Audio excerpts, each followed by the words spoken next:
Eu estou muito feliz porque hoje o IECast está com uma edição especial. Meus irmãos da região de Belo Horizonte, de Portugal, dos Estados Unidos que estão ligados conosco agora, no YouTube, nossos irmãos que estão de fora, que estão em outro estado, em outro país, um beijo a vocês, a todos vocês. Fiquem ligadinhos conosco, nós estamos agora com uma convidada muito especial na nossa edição do IECast, pastora Tânia Marques. Pastora, paz seja convosco, que alegria te receber aqui. Bom dia, paz seja convosco. Marco Túlio, desde já eu quero agradecer pelo imenso prazer de estar aqui com você nesta manhã, que Deus continue te abençoando, te usando poderosamente. Bom dia para você que está aí do outro lado nos assistindo. Tenho certeza que Deus tem algo preparado para a sua vida neste momento. Amém.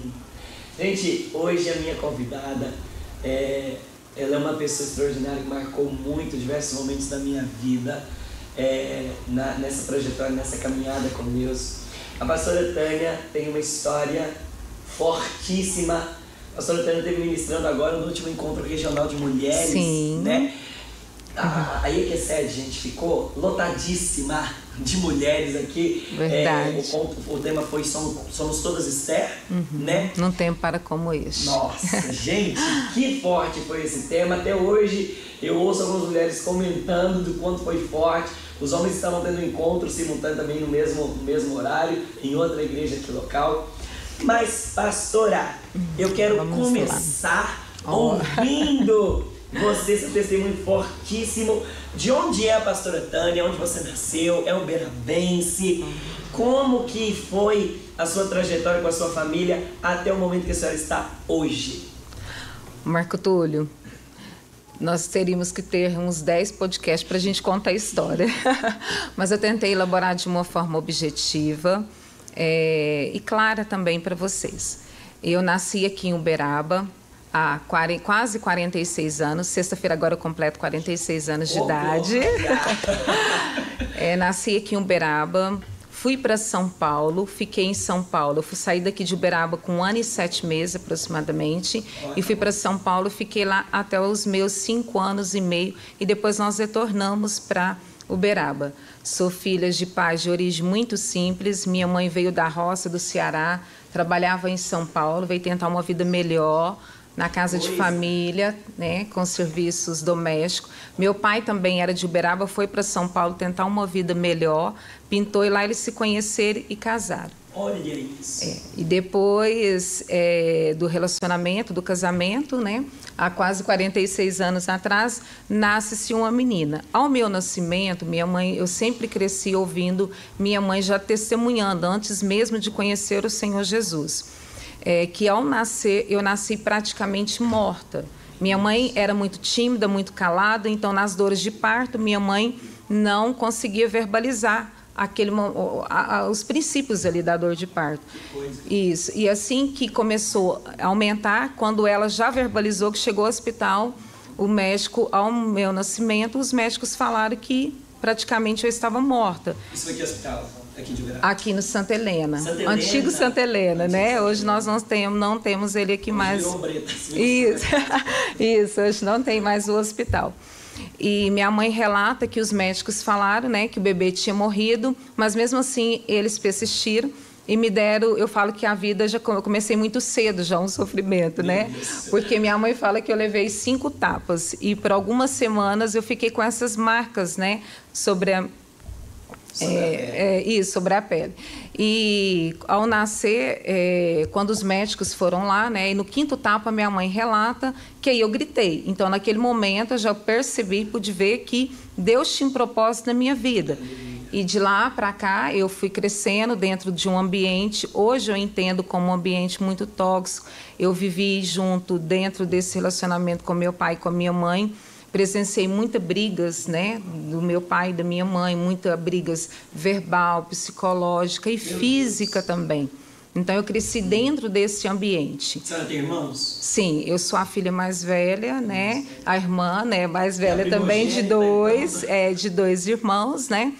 E depois que a gente retornou para a cidade de Uberaba, passamos muitas dificuldades aqui em Uberaba. Praticamente a gente passou quase fome, muitas dificuldades, porque eles foram tentar a vida fora, né, em outra cidade, mas não deu certo, então eles retornaram para cá. Então aqui foi começar tudo de novo.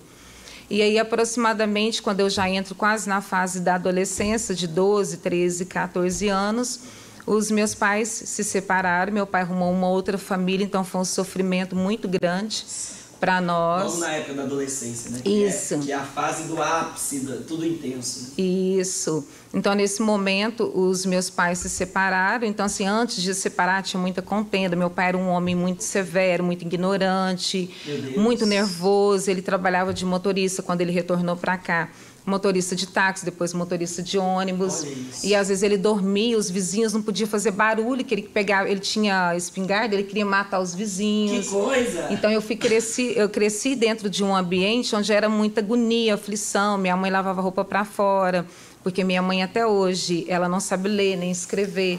E aí ela trabalhava para ajudar e era aquele conflito. Ela trabalhou sempre de diarista. Diarista e depois ela era lavadeira mesmo, né? E depois, com o passar do tempo, que eles separaram, depois que eles se separaram, minha mãe, nós não temos família por parte da minha mãe aqui em Uberaba, só por parte do pai, paterno. É de São Paulo? Da minha mãe tem um pouco em São Paulo e o restante lá para o Ceará. Então é bem distante. Tem parentes que eu nem conheço pessoalmente, só pela internet mesmo, isso. A senhora já foi lá? Não, no Ceará ainda não fui, não. Em São Paulo somente conheci uma parte. Enquanto eles estavam juntos, a família paterna era mais presente, mas depois não. Minha mãe se vê numa cidade, né, desconhecida, porque ela não era de Uberaba, né, ela era do Ceará e foi trabalhar em São Paulo.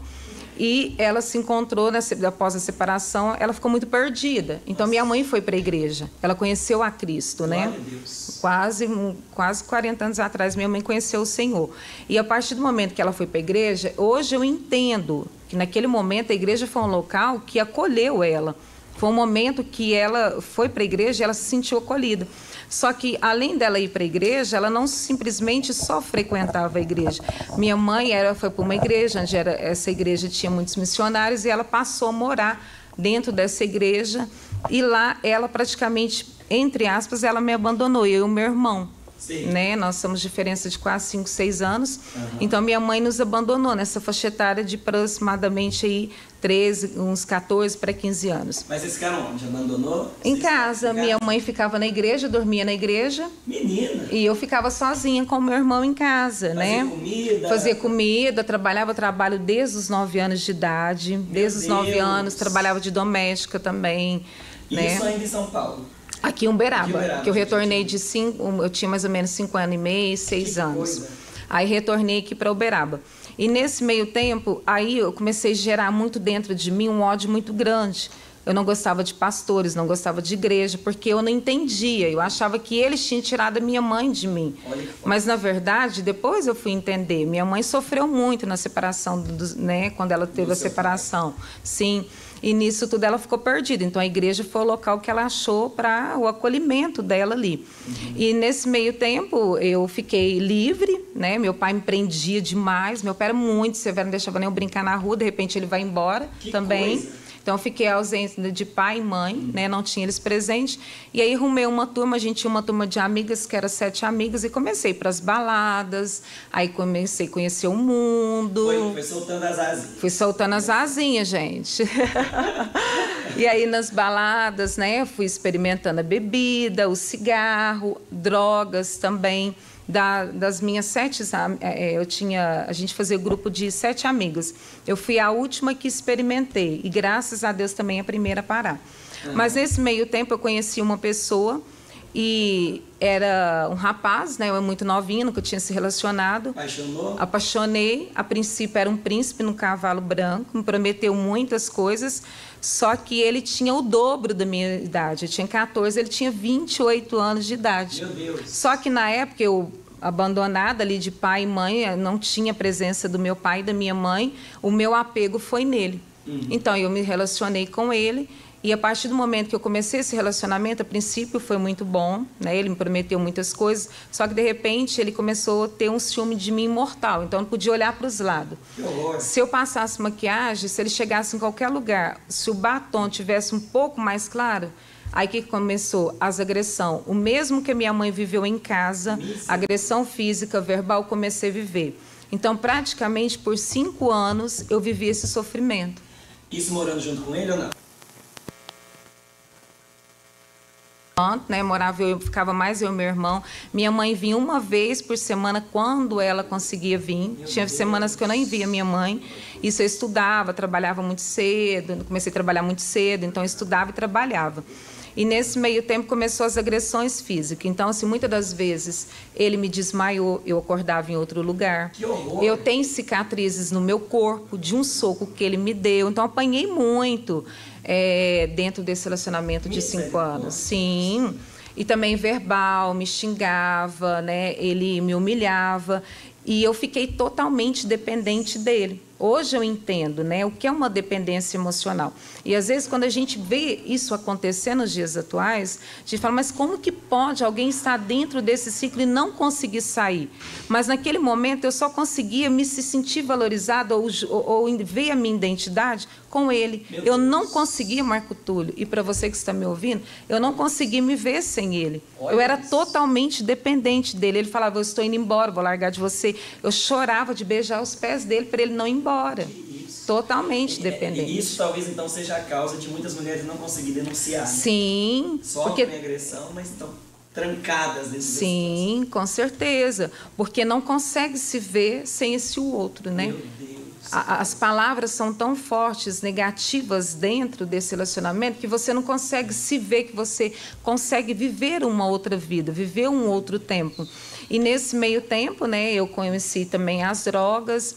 Graças a Deus, a maconha experimentei, não gostei. O crack estava chegando no Brasil, porque isso eu tinha uns 14 anos para 15 anos. Na minha fase da adolescência, eu já vivendo uma vida de mulher, né, nesse relacionamento. Claro. E por 2 vezes eu comecei a dar overdose. Então, eles tiveram que puxar a minha língua, porque praticamente eu já estava morrendo. Por 2 vezes? Por 2 vezes. Quase num quadro de overdose? Quase num quadro mesmo de overdose. Só que eu sempre fui assim, mas por mais que eu não gostava da igreja, tudo que eu começo, eu gosto de tentar fazer o meu melhor. Nesse meio tempo, a minha mãe não tinha noção, né, dos caminhos que eu estava seguindo. Ela não sabia dessas agressões. Eu tinha uma vizinha que foi como uma mãe para mim.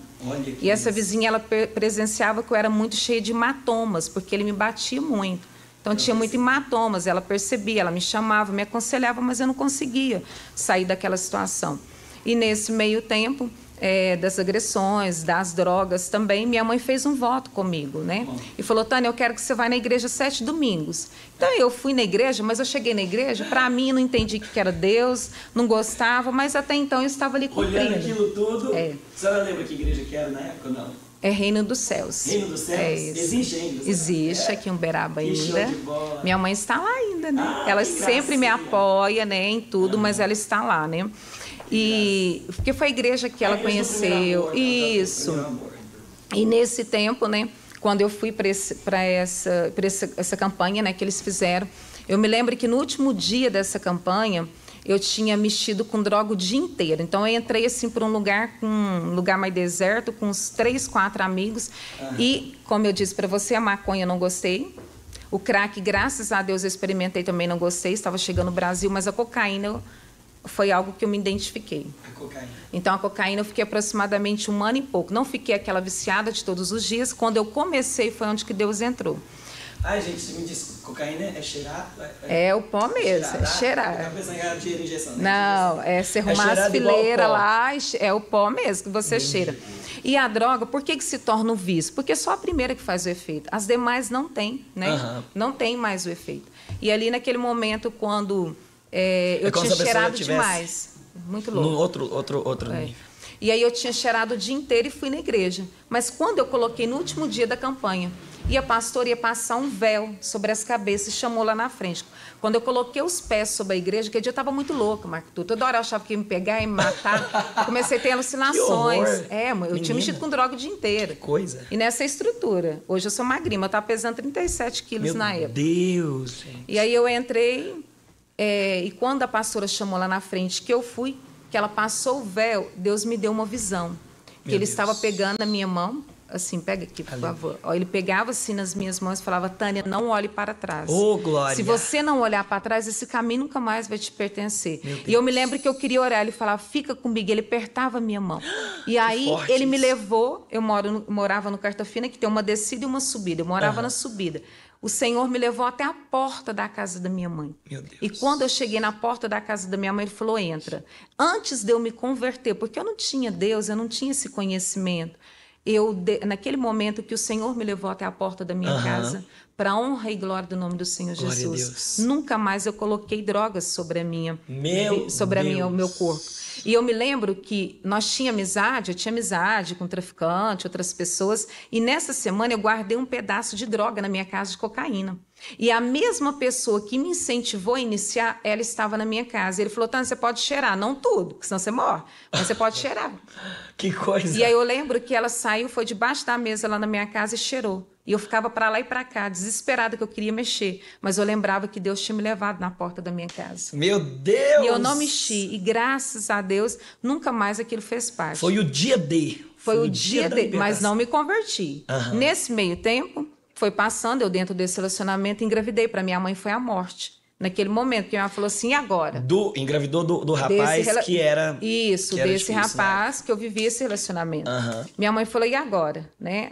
Porque aí eles foram descobrir da agressão dos meus pais, porque ele me bateu. A gente tem uma festa famosa aqui em Uberaba, que é a Badia.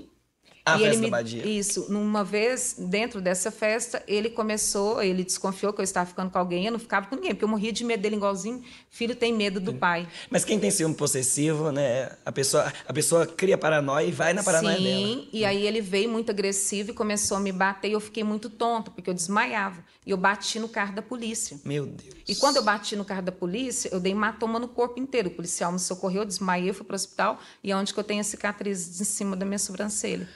Eu dei 3 pontos de um soco que ele me deu. Que coisa! Isso foi a única vez que eu fui parar no hospital, mas os demais sangue saía no ouvido, na boca, em todos os lugares que você possa imaginar. Em tempo de ter um trauma... Muitas das vezes, Marco Túlio, eu me deparava com situações que eu achava que eu nunca mais ia sobreviver. Misericórdia. Eu lembro que muitos apuros, aqui eu estou resumindo, eu chorava porque eu não conseguia falar, de tanto que ele me batia, eu só via a morte. Mas eu via que Deus estava me guardando de certa forma. Amém. E a minha mãe orando por mim, minha mãe declarando a vitória sobre a minha vida. E nesse tempo, quando eu fiquei grávida, eu não aceitava nada de cristão. Minha mãe ganhava as coisas, eu não queria, e fui ter o meu filho. No parto do meu filho, eu vi a morte novamente. Ao meu nascimento, né, praticamente nasci morta, e ao parto dele. E eu lembro que quando eles me deram anestesia... Foi de risco? Não, estava tudo tranquilo. A gestação foi tranquila? Foi tranquila. Quando eu cheguei... Tranquila sim, né? Eu não tive acompanhamento do pai do bebê, era muito raro. Né? Ele saiu, eu estava com a minha mãe no hospital, eu vi os casais, eu sozinha. Né? Eu sempre sofri muito, né, com tudo isso. E lá no dia também. E aí, quando eu fui ganhar ele... com o efeito da anestesia nervosa, ela deu reação contrária. Então, eu comecei a perder o ar, comecei a dar crise, e eu me lembro que eu não falava, eu não conseguia falar. Aí tiveram que trazer o balão de oxigênio. Eu só lembro que eu olhei para o céu e falei, o Deus, lá da igreja da minha mãe. No pensamento. Meu Deus do céu. Porque eu não falava. Porque nisso, eles já colocaram o balão de oxigênio. Eu grudei na mão de uma enfermeira, ela tirou, porque eles amarravam as mãos, sim. Né? Ia ser cesariana. Cesariana. E tinha passado da hora de nascer também, que foi um milagre, porque minha mãe teve um sonho, a missionária me viu e falou, essa menina vai morrer, vamos fazer um propósito. Depois que ela começou o propósito, meu filho, o parto dele era para nascer 30 de novembro, ele nasceu 19 de dezembro. Que isso? O diabo lutando para me matar.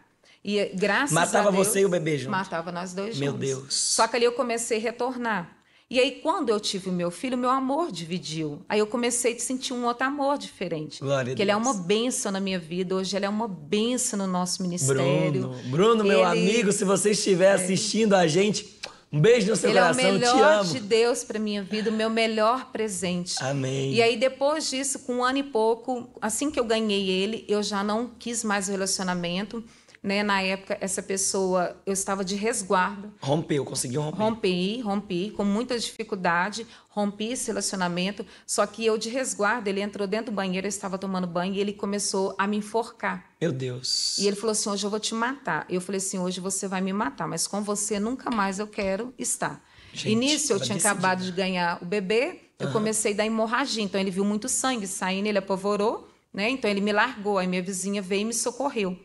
E graças a Deus, dali nunca mais não tive mais relacionamento com ele. Ué. Mas nesse meio tempo, eu devia até o último fio de cabelo, devia muito. Fui trabalhar na casa da minha, que hoje, né, é a minha sogra, ela não está aqui, está no Senhor, mas as minhas cunhadas vendiam roupa, eu fui trabalhar para pagar a dívida. Mãe do pastor Zé Eurípides. A mãe do pastor Zé Eurípides, Que né? coisa! E trabalhando lá, o pastor Zé Eurípides, que hoje é meu esposo, que é o presente de Deus que Deus me deu, que é um homem que eu sempre sonhava. Eu sonhava em conhecer alguém que perguntava o que eu sonhei, como que eu estava, e ele é uma bênção Olha de Deus. isso. Eu sou 320, ele é 70. Que coisa linda, gente! Isso.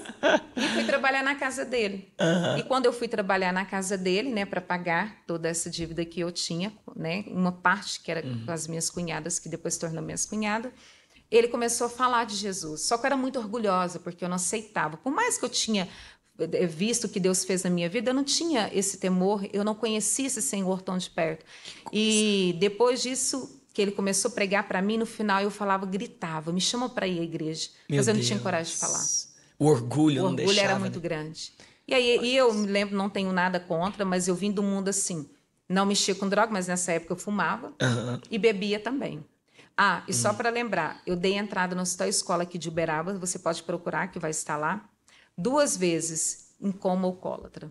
Coma alcoólatra? Coma alcoólatra. Eu já estava no nível que eu bebia, eu já não tinha consciência mais do que eu estava fazendo. Que coisa! Acordava também desmaiada em outros lugares, nem lembro o que acontecia.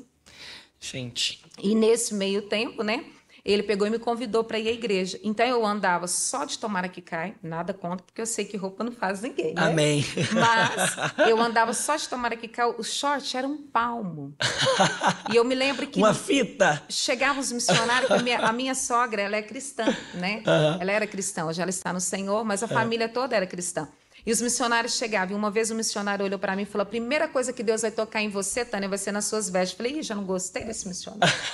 Já não gostei desse pastor. Esse não é de Deus, não. Esse não é de Deus. Mas a primeira coisa que Deus me tocou foi nas minhas vestes. E eu fui à igreja. E ao chegar à igreja, Marco Túlio, lá eu não gostei dos louvores.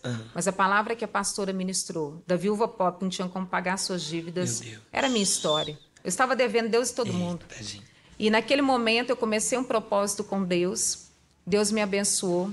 E nesse meio tempo, minha vida ficou totalmente. Eu vim de um mundo perdido, de baladas, bebidas, foi uma transformação. Droga, prostituição, de tudo que você imaginar. Meu Deus. E aí, quando eu cheguei, fiz esse propósito de 7 quinta-feiras. A partir desse momento que eu fiz esse propósito com o Senhor, Deus me restaurou. E ali começou a minha conversão. Glória a Deus. Mas a minha mãe orou por mim 7 anos de joelhos dobrados.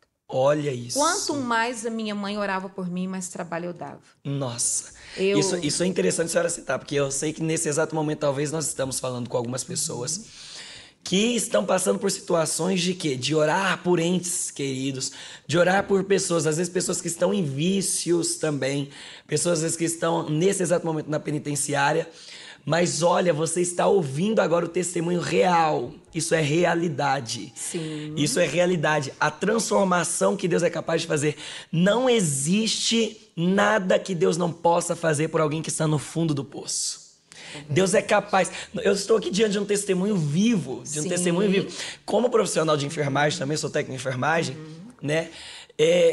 De acordo com o que a senhora me disse, eu já vi gente morrer por muito pouco. Sim. Por muito menos que isso. Né? Chegar próximo a um quadro de overdose por 2 vezes. Ter 2 vezes coma alcoólatra, alcoólico. Então, é tipo assim, tem gente que chega em uma dessas situações e não consegue escapar. Não consegue escapar. Então, olha o poder da oração. Sim. Olha o poder de alguém que está ali. Deus salva, Deus liberta, Deus cura. Meu irmão, eu quero que você reacenda a sua esperança nessa hora. Sim.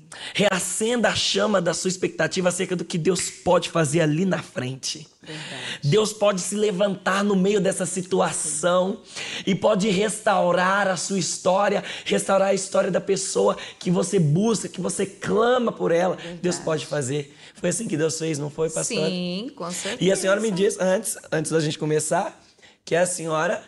Isso foi a história de uma pessoa que era completamente endemoniada. Sim, totalmente. Então, a senhora viveu uma libertação. Sim, era muito rebelde, que eu revoltei com a minha mãe. Minha mãe falava, eu não aceitava, eu era muito rebelde. E a minha história, eu estava conversando com o Marco Túlio antes, que identifica muito, né, com a história de Mateus 15, 21. Daquela mãe que sai desesperada que a sua filha estava endemoniada.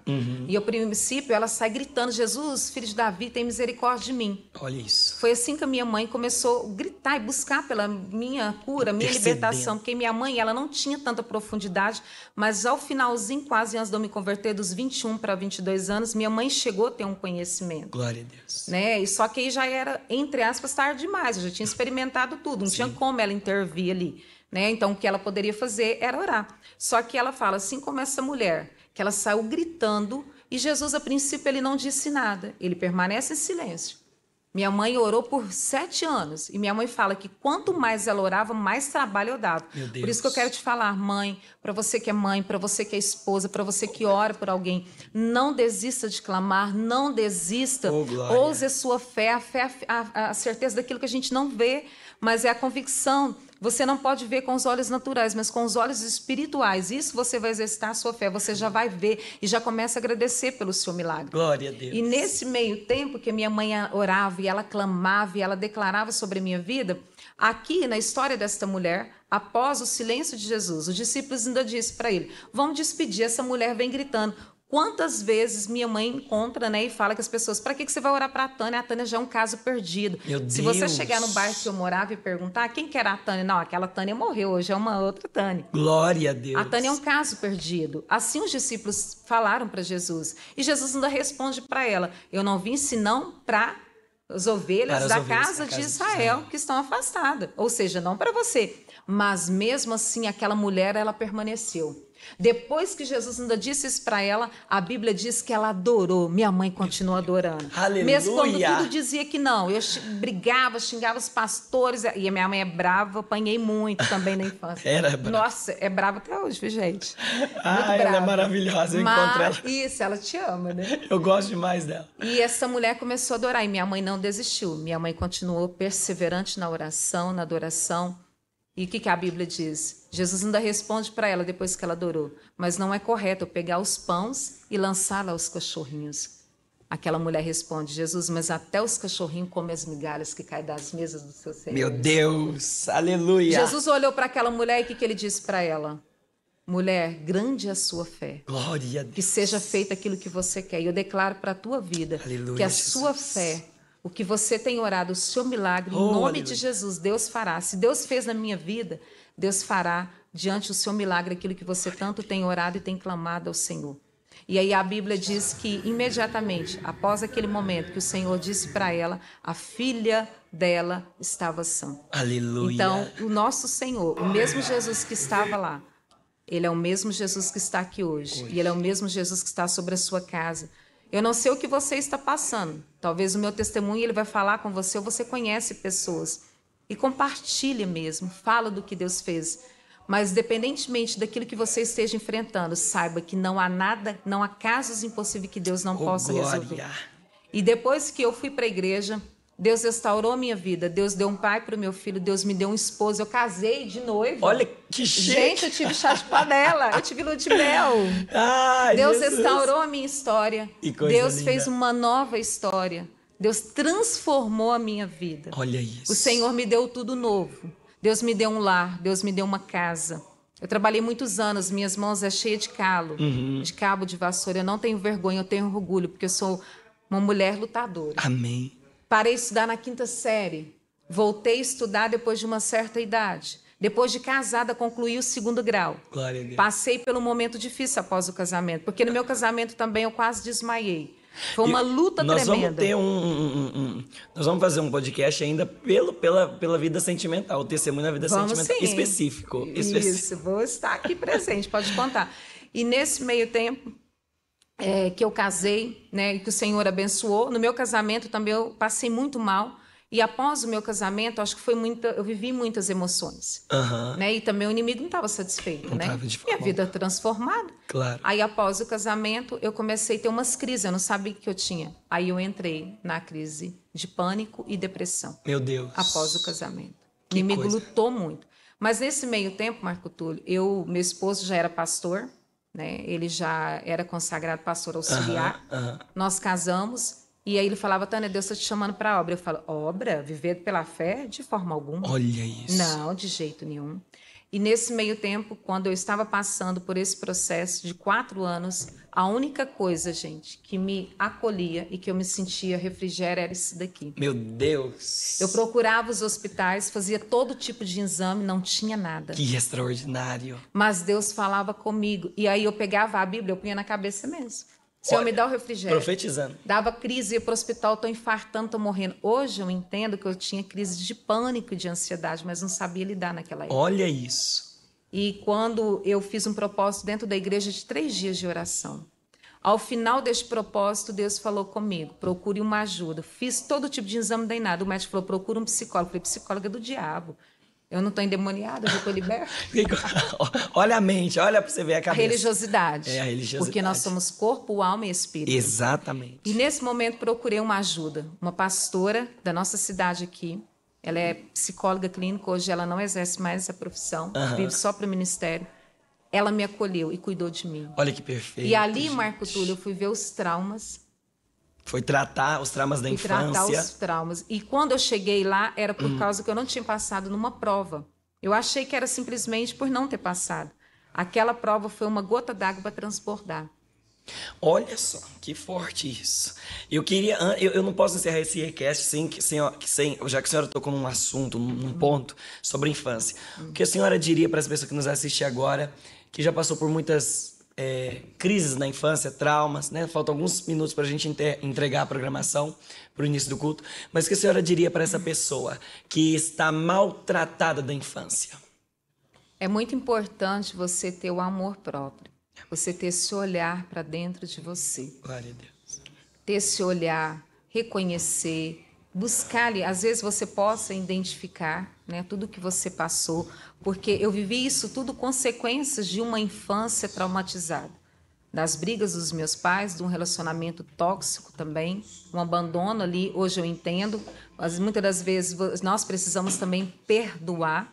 Olha isso. Perdoar é muito importante.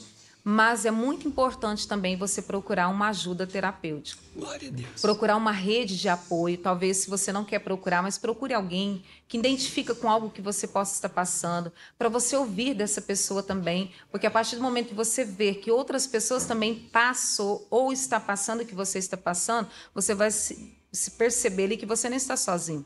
Que a partir desse momento que eu fui procurar essa ajuda, e ela, no princípio, para mim era irreversível, impossível. Né? Irreversível. Eu não aceitava, mas quando eu me abri, meu coração foi um divisor de águas. E a partir desse momento, olha o quanto foi forte. Eu tinha parado de estudar, terminei o 2º grau. A partir desse momento, desse processo terapêutico na minha vida, foi um divisor de águas. Eu voltei, fui para a faculdade com 34 anos. Meu Deus. Fiz o curso de psicologia e hoje sou psicóloga. Glória a Deus! E ajudo pessoas também a resolver os seus conflitos, seus traumas de infância. Deus é assim fiel. como foi na minha vida. Amém. Hoje, graças a Deus, eu sou curada, sou liberta e sou livre, porque eu tenho Cristo Jesus. Oh, glória! Que extraordinário. Amém. Pastora, muito obrigado pela sua presença. Eu que agradeço. Eu fiquei feliz demais de você aceitar meu convite. Eu vou marcar um EP 2 da sua participação aqui, porque nós temos que continuar esse testemunho. Eu sei que tem os detalhes agora do pós-conversão. Nós vamos conversar sobre ele. Verdade. Meu lindo e minha linda, Deus abençoe você por nos acompanhar até agora. Você que vai assistir agora a próxima programação aqui da nossa transmissão, que é a segunda celebração das 10h30 aqui da EQC de Uberaba. A você que não é daqui de Uberaba, que está em outro estado, outro país, Um beijo no seu coração, é uma alegria ser uma igreja junto com você. Coloca aí nos comentários o que você achou desse e-cast, do podcast de hoje. E tá aparecendo aí na sua tela os créditos da pastora Tânia, para que você possa segui-la no Instagram, né? É @Tânia Marques, se eu não me engano, tá aí, vai aparecer aí para você na tela. Obrigado pela sua atenção e participação. Fica conosco que agora tem mais uma palavra poderosa do pastor Eduardo Isidoro para a sua vida. Boa semana, fique com Deus. Tchau, tchau.